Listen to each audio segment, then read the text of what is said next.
আসসালামু আলাইকুম। সবাই কেমন আছেন? আশা করি সবাই ভালোই আছেন। আপনাদের দোয়া এবং ভালোবাসা আমরাও ভালোই আছি। আজকে আমি আমার গ্রামের বাড়িতে বসছি, মানে আমার বাপের বাড়ি।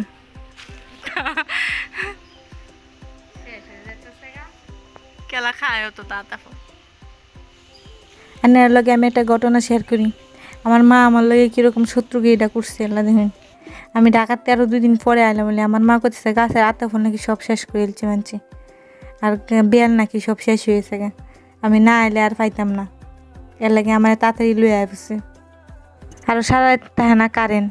দেখুন মা কেমন শত্রু হইলে এই কাজটা করতারে, মেয়ের লগে এমন মিথ্যা কথাটা কইতারে। আল্লাহ দেখুন নেরাই বিচারটা করেন।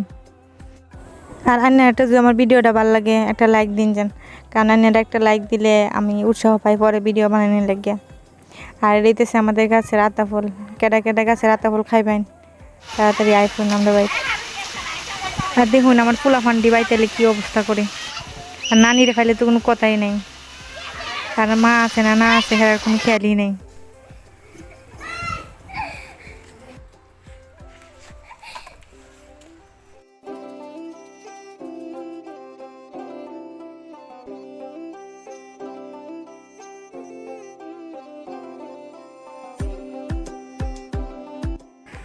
আর বাড়িতে দেখি ফিডা বানানি দুম লাগছে আমরা এলাকার মধ্যে। আর ঈদ আইলে সবসময় এই অবস্থা হয়, আমিও বানাইলাম হেরার লগে। আর এই ফিডাটা আমি বানাইলাম প্রায় 2-3 বছর পরে।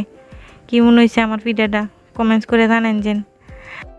আর যারা যারা এই আপুরাতে ফিডা খাইতেন চান তারা কিন্তু আইফোন যে ঈদের পরের দিন, তারা দাওয়াত রইল ঈদের পরের দিন।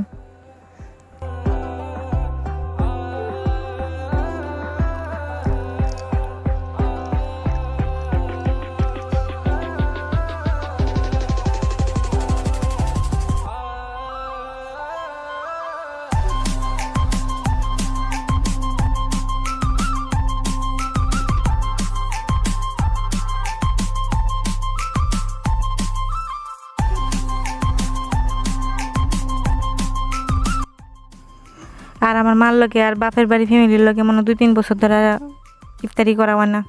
অনেক দিন পরে ইফতারি করলাম সবাই মিললে এক লগে, ভালাই লাগলো। আর যারা যারা আমরা গাছের আতা ফল আর ফিডা খাইতেন চান তারা কিন্তু আয় করুন যে দাওয়াত রইল।